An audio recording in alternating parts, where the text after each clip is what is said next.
जय हिंद साथियों, आज के इस क्लास में आप सभी का बहुत बहुत स्वागत है। तो साथियों, बिहार पुलिस सिपाही की नई भर्ती 2025 के लिए आज आपका साइंस में प्रैक्टिस सेट नंबर 13 चलेगा। इससे पहले साथियों आपका साइंस में टोटल 12 प्रैक्टिस सेट, ज्योग्राफी में लगभग 5 से 6 क्लास हो चुका है, पॉलिटी में लगभग 3 क्लास आपका हो चुका है।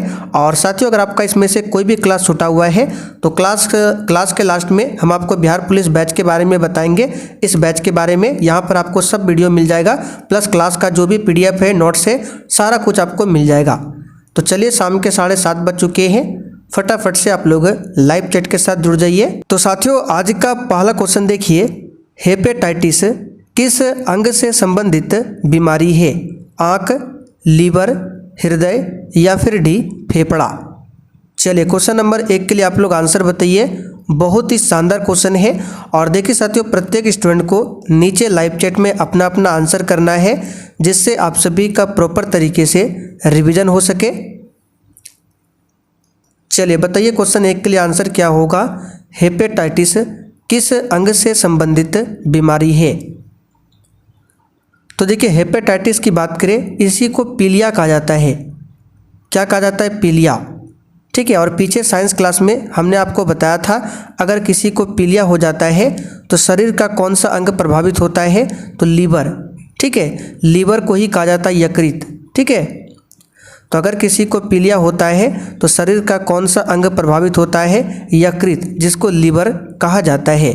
तो यहाँ पर बी ऑप्शन अगर आपने दिया है तो आपका बिल्कुल सही जवाब है लीवर, यानी कि यकृत। यकृत का वजन कितना होता है? तो लगभग 1.5 kg यकृत का वजन होता है।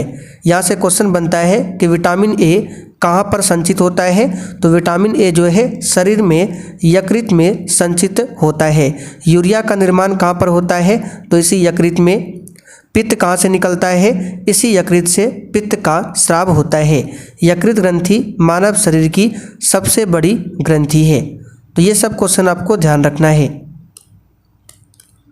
क्वेश्चन नंबर देखिए दूसरा, कोबाल्ट 60 के किस किरण का प्रयोग कैंसर के निदान में किया जाता है? और साथियों, बिहार पुलिस के बैच में जो बूस्टर जीके है, वहाँ पर कल रात में हमने नोट्स को अपलोड नहीं किया था, क्योंकि कल आपका नोट्स तैयार नहीं हुआ था। तो आज तैयार करके नोट्स अपलोड कर देंगे। चलिए बताइए, कोबाल्ट 60 के किस किरण का प्रयोग कैंसर के निदान में किया जाता है? तो इसका आंसर है गामा रे। ठीक है, कोबाल्ट 60 के किस किरण का प्रयोग कैंसर के निदान में होता है? तो गामा रे का प्रयोग होता है। अब यहाँ से क्वेश्चन बनता है कि बताइए, कैंसर का अध्ययन क्या कहलाता है? तो याद रखिएगा ऑन्कोलॉजी। जो भी हम आपको बता रहे केवल ध्यान से सुनना है, बाकी सब कुछ आपको लिखकर नोट्स बनाकर दे देंगे। ठीक है, तो कैंसर का अध्ययन क्या कहलाता है? ऑन्कोलॉजी। विश्व कैंसर दिवस कब मनाया जाता है? 4 फरवरी। 4 फरवरी को विश्व कैंसर दिवस मनाया जाता है। कैंसर के उपचार में किस समस्थानिक का उपयोग होता है? तो कोबाल्ट 60 का उपयोग होता है। कैंसर के उपचार के लिए कौन सी औषधि है? तो कल भी हमने आपको बताया था टैक्सोल। टैक्सोल एक औषधि है जो कैंसर के उपचार के लिए इसका प्रयोग होता है। कैंसर के जो उपचार की विधि है उसको क्या कहा जाता है? तो कीमोथेरेपी। कीमोथेरेपी यानी कि कैंसर उपचार की कौन सी विधि है? तो याद रखिएगा कीमोथेरेपी। तो जो भी हमने आपको बताया आपको ध्यान रखना है। और साथियों, अगर आपको बिहार पुलिस 2025 के लिए बिल्कुल इसी प्रकार से शुरुआत से तैयारी करना है तो आप सभी को इस बैच को ज्वाइन कर लेना है। ऑलरेडी बहुत सारे बच्चों ने बैच को ज्वाइन कर रखा है। ठीक है, ये व्हाट्सअप नंबर है, इस पर मैसेज करके आप लोग बैच के बारे में जानकारी ले सकते हैं। चलिए आगे बढ़ते हैं। क्वेश्चन नंबर तीसरा, दांतों में क्या होता है? चलिए बताइए, क्वेश्चन नंबर 3 के लिए, दांतों में क्या होता है?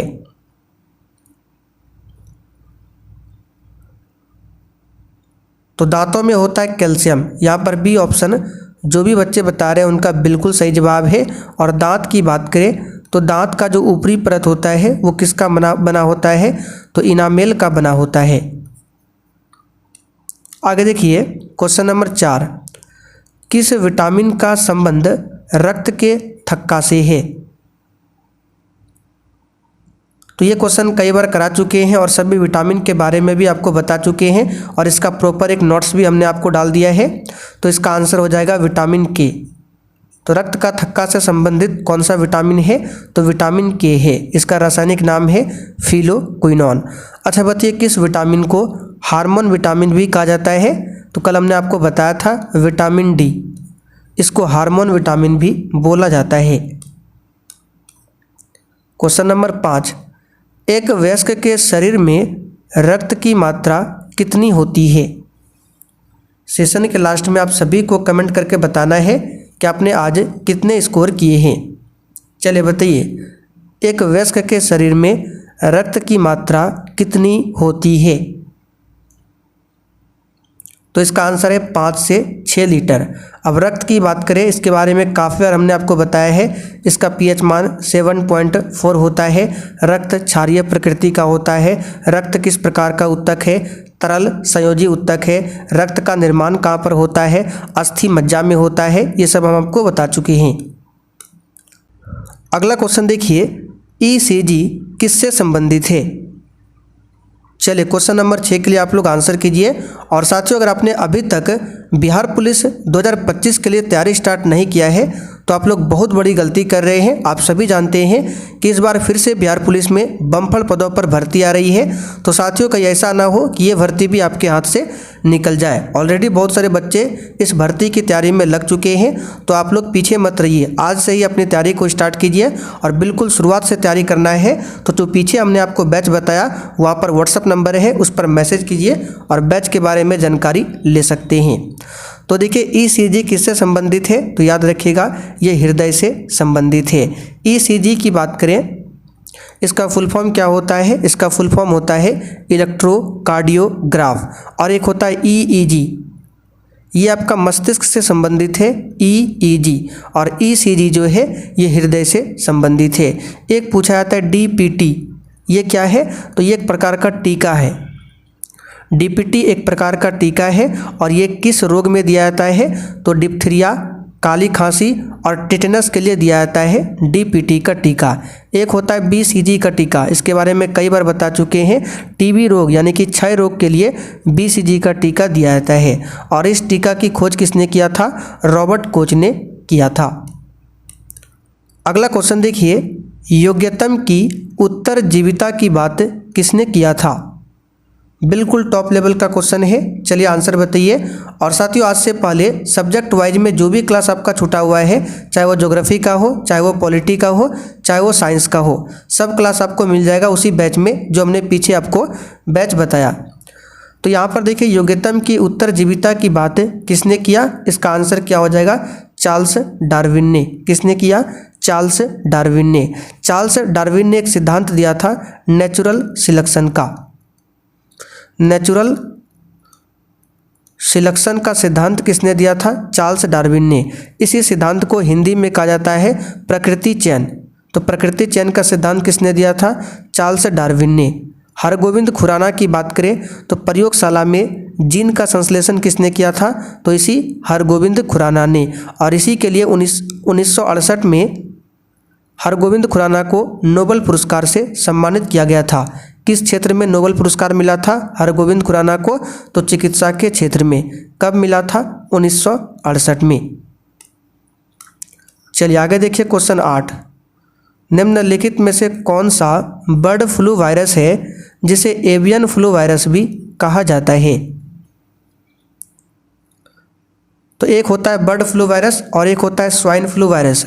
स्वाइन फ्लू वायरस पूछे तो H1N1 है और बर्ड फ्लू आपका H5N1 है। ठीक है, H5N1 ये बर्ड फ्लू है और H1N1 ये क्या है? ये स्वाइन फ्लू है। चलिए आगे देखते हैं, पौधों में क्लोरोफिल बनाने के लिए कौन सा तत्व सहायक होता है?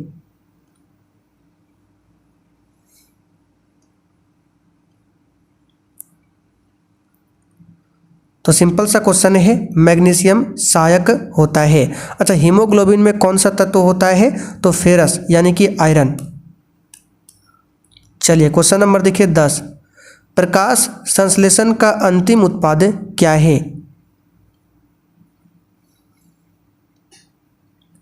तो प्रकाश संश्लेषण होता क्या है? देखिए पेड़ पौधा क्या करता है, वातावरण से कार्बन डाइऑक्साइड को लेता है, ठीक है, और जड़ से क्या लेता है, जल को लेता है जड़ से, और सूर्य प्रकाश की उपस्थिति में पत्तियों में होता है क्लोरोफिल, ठीक है। तो वातावरण से कार्बन डाइऑक्साइड, जड़ से जल ग्रहण करके क्लोरोफिल युक्त पत्ती में सूर्य प्रकाश की उपस्थिति में क्या क्या निर्माण करता है, ग्लूकोज C6H12O6 ग्लूकोज का निर्माण करता है, जल भी निष्कर्षण करता है, और लास्ट में ऑक्सीजन। तो वही अंतिम उत्पाद पूछा जा रहा है, तो ऑक्सीजन इसका अंतिम उत्पाद है। तो आंसर क्या हो जाएगा, C option. Question number 11, asbestos के कारण होने वाला प्रमुख रोग कौन सा है? चलिए बताइए। बिहार पुलिस के एग्जाम में मैक्सिमम क्वेश्चन साइंस से आता है, लगभग 35 से 40 क्वेश्चन डायरेक्ट साइंस से आता है, और साइंस में भी सबसे अधिक होता है बायोलॉजी से, इसलिए साइंस के क्लास को आपको एक भी दिन भी छोड़ना नहीं है। तो एस्बेस्टस के कारण होने वाला रोग कौन सा है? आंसर है एम्फेसेमा। कौन सा रोग है? एम्फेसेमा। यहाँ पर ए ऑप्शन आपका सही जवाब है। पारा के प्रदूषण के कारण कौन सा रोग होता है? तो मिनी माता। तो मिनी माता रोग पूछे, पारा के प्रदूषण से, नाइट्रेट के प्रदूषण से क्या होता है, या फिर नाइट्रेट की अधिकता से कौन सा रोग होता है? तो ब्लू बेबी सिंड्रोम। और कैडमियम के प्रदूषण से इटाई रोग होता है। क्वेश्चन नंबर देखिए 12, इंसुलिन उत्पादित होता है। देखिए हमारे शरीर में एक ग्रंथि है, उस ग्रंथि का नाम है अग्नाशय। क्या नाम है? अग्नाशय। इसी को इंग्लिश में कहते हैं पैनक्रियाज ग्रंथि, ठीक है। इस अग्नाशय में 3 प्रकार की कोशिका होती है। पहला है अल्फा कोशिका, दूसरा है बीटा कोशिका, तीसरा होता है डेल्टा कोशिका। गामा नहीं, अल्फा, बीटा, डेल्टा, 3 टाइप के कोशिका होते हैं अग्नाशय के भीतर, ठीक है। अल्फा कोशिका से क्या निकलता है? तो ग्लूकोज हार्मोन निकलता है अल्फा कोशिका से। बीटा कोशिका से निकलता है इंसुलिन हार्मोन, जो कि अभी आपसे पूछ रहा है, ठीक है। बीटा कोशिका से निकलता है इंसुलिन हार्मोन। और डेल्टा कोशिका की बात करें, यहाँ से निकलता है सिमेस्टोरिन हार्मोन। सभी को लिख देते हैं, सिमेस्टोरिन हार्मोन। एग्जाम में कितना भी डीप में क्वेश्चन पूछे, जिस तरह से बताते हैं उस तरह से आप लोग याद रखिए, और जो बताते हैं उसको फॉलो कीजिए, एक भी क्वेश्चन छूटेगा नहीं, ठीक है। डेल्टा कोशिका से निकलता है सिमेस्टोरिन हार्मोन। तो यहाँ पर इंसुलिन पूछा गया है, कहाँ से होगा? अग्नाशय के बीटा कोशिका से, यानी कि पेनक्रियाज से। डी ऑप्शन आपका सही जवाब है। इतना डीप में इसलिए बताएं, कभी कभी ऑप्शन में क्या करता है, अग्नाशय न देकर डायरेक्ट देगा आपको बीटा कोशिका, अल्फा कोशिका, डेल्टा कोशिका। तो आपको पता होना चाहिए बीटा कोशिका से इंसुलिन निकलता है। अच्छा, इस इंसुलिन में कौन सा धातु पाया जाता है? तो याद रखिएगा जिंक। इसमें जिंक पाया जाता है इंसुलिन में। और इसकी कमी से कौन सी बीमारी होती है? तो मधुमेह, जिसको डायबिटीज कहा जाता है। और विश्व मधुमेह दिवस कब मनाते हैं? तो 14 नवंबर को। मनुष्य के शरीर में पैरों की हड्डियां होती है। तो मनुष्य के शरीर में पैर की हड्डियां कौन कौन सी है? तो फिबुला तथा टिबिया, ये पैर की हड्डी है। ह्यूमरस तथा उरुस्थि जो है, ये हाथ की हड्डी है। विटामिन ए की कमी के कारण क्या होता है? तो कई बार बता चुके हैं, नाइट ब्लाइंडनेस, ठीक है, आंख से संबंधित बीमारी है। चलिए आगे देखिए, मृत्यु उपरांत शरीर की जांच अथवा पोस्टमार्टम को क्या कहते हैं? और इस क्लास के बाद अभी आपको रात 8 बजे की क्लास को देखना है, जहाँ पर हिस्ट्री, पॉलिटी, ज्योग्राफी मिक्स होगा, हिंदी, व्याकरण, ये सब मिक्स होता है रात 8 बजे की क्लास में। और रात 8 बजे की क्लास में ही मैथ के क्वेश्चन को भी ऐड करने वाले हैं, ठीक है। तो मृत्यु उपरांत शरीर की जांच अथवा पोस्टमार्टम को क्या कहते हैं? तो इसको ऑटोप्सी कहते हैं। मिनी माता रोग किसके द्वारा पानी के प्रदूषण से फैलता है? तो मिनी माता अभी हमने आपको बताया पारा के प्रदूषण से। देखिए यहाँ पे पारद दिया हुआ है, यानी पारा, ठीक। और कैडमियम के प्रदूषण से क्या होता है? Itai itai. नाइट्रेट की अधिकता से क्या होता है? Blue baby syndrome. आगे देखिए, सूर्य की हानिकारक किरणों से आँखों की रक्षा के लिए धूप के चश्मे में प्रयुक्त कांच में किसका मिश्रण होता है? यानी कि धूप वाला जो चश्मा होता है उसमें जो कांच लगा होता है उसमें वो कांच किसका मिश्रण होता है? तो याद रखिएगा, फेरस ऑक्साइड का मिश्रण होता है। आगे देखिए, रानीखेत रोग किसमें होता है? रानीखेत रोग है एक फसल से संबंधित रोग है, खैरा रोग, जो कि धान में होता है जिंक की कमी से। एक होता है ब्लैक हार्ट रोग, ये आलू से संबंधित है और ये ऑक्सीजन की कमी से होता है, ध्यान रखिएगा। तो रानीखेत रोग जो है ये संबंधित है किससे? तो याद रखिएगा, मुर्गी से। मुर्गियों में ये रोग होता है। स्त्री की तुलना में पुरुष में वर्णांधता अधिक होता है, इसका क्या कारण है? आप सभी जानते हैं मनुष्य में 23 जोड़ा गुणसूत्र पाया जाता है। 23 जोड़ा में से महिला में जो है सिर्फ एक्स क्रोमोसोम पाया जाता है, इसलिए स्त्री की तुलना में पुरुष में वर्णांधता अधिक होता है। वायु प्रदूषकों का विश्वसनीय संकेतक क्या है? तो नॉर्मल सा क्वेश्चन है, ये आपका कौन सा हो जाएगा? चलिए, तो ये हो जाएगा लाइकेंस और मॉन्स। ये वायु प्रदूषकों का सबसे अच्छा संकेतक माना जाता है। लाइकेंस की बात करें, लाइकेंस जो है ये कवक और शैवाल के मिलने से बनता है। ठीक है, कवक और शैवाल के मिश्रण से क्या बनता है? लाइकेन बनता है, ध्यान रखिएगा। दैनिक जीवन में उपयोग होने वाला प्राथमिक सेल कौन सा है? तो साइंस क्लास में जब फिजिक्स का क्वेश्चन करा रहे थे वहाँ पर सेल के बारे में पूरा बताए थे, कौन सा शुष्क सेल होता है, कौन सा प्राथमिक सेल है, कौन सा द्वितीयक सेल है। अगर आपका छूटा हुआ क्लास है तो उसी बैच में आपको सब क्लास मिल जाएगा, वहाँ पर कवर कर लीजिए। फिलहाल इसका आंसर होगा ड्राई सेल, यानी कि शुष्क सेल। एड्स के जांच के लिए कौन सा टेस्ट किया जाता है? तो इसके लिए एलिसा टेस्ट है और टाइफाइड के लिए है विडाल परीक्षण। जल में कैडमियम की अधिकता के कारण कौन सा रोग होता है?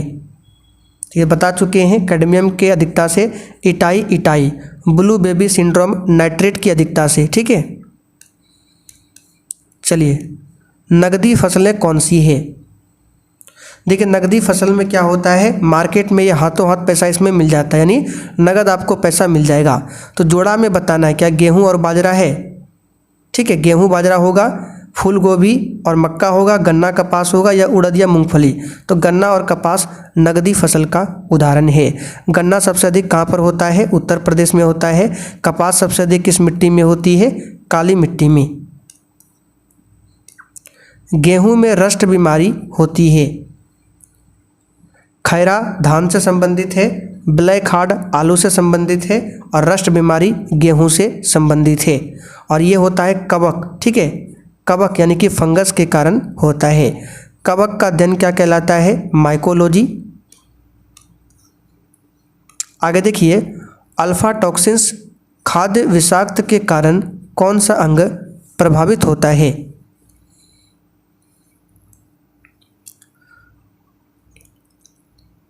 तो इसके कारण प्रभावित होता है यकृत। पीलिया से भी यकृत प्रभावित होता है। शांति स्वरूप भटनागर पुरस्कार किस क्षेत्र में दिए जाते हैं?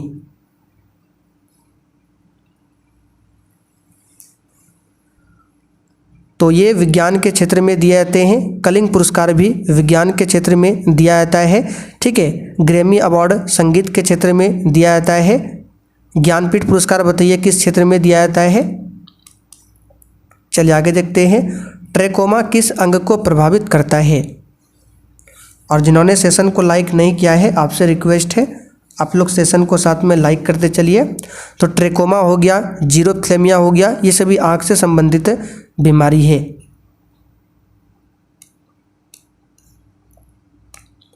जीव विज्ञान शब्द का प्रयोग सबसे पहले किसने किया था? देखिए, जीव विज्ञान का जनक अरस्तु को कहा जाता है, लेकिन जीव विज्ञान शब्द का प्रयोग पहले अरस्तु ने नहीं किया था, ये किया था लैमार्क तथा ट्रेवरेनस ने। तो जीव विज्ञान का जनक अरस्तु, वनस्पति विज्ञान का जनक पूछे कौन है, थियोफ्रेस्टस। लिख देते हैं पूरा यहाँ पर, थियोफ्रेस्टस को वनस्पति विज्ञान का जनक माना जाता है। अगला क्वेश्चन, पारिस्थितिकी शब्द को सर्वप्रथम प्रतिपादित करने का श्रेय किसको जाता है? चलिए बताइए क्वेश्चन 30 के लिए आंसर क्या होगा। ये आखिरी क्वेश्चन है और इस क्वेश्चन के बाद हम थोड़ा सा बिहार पुलिस बैच के बारे में डिस्कशन करेंगे।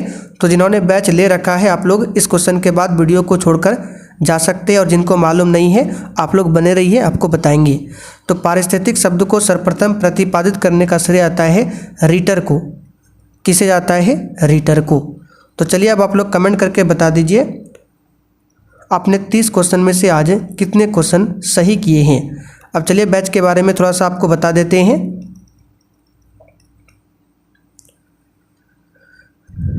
तो देखिए, ये है आपके सामने बिहार पुलिस का बैच।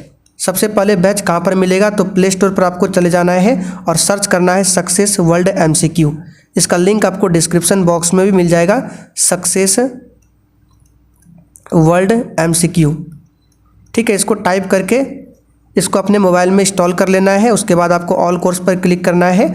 उसके बाद यहाँ पर बाय नाउ का ऑप्शन है, इस पर परचेज कर सकते हैं क्लिक करके। ठीक है, किसी भी प्रकार की समस्या आती है तो ये व्हाट्सअप नंबर है, इस पर आप लोग मैसेज करके जानकारी ले सकते हैं। बैच के बारे में बता देते हैं। तो जो आपका रात 8 बजे डेली क्लास होता है वो मिलेगा। उसका क्लास का जो PDF है, जैसे मान लीजिए PDF है, तो ये PDF मिलेगा पूरा आंसर के साथ में। ठीक है, क्वेश्चन के नीचे ही आंसर मिलता है, तो PDF मिल जाएगा आपको आंसर के साथ में।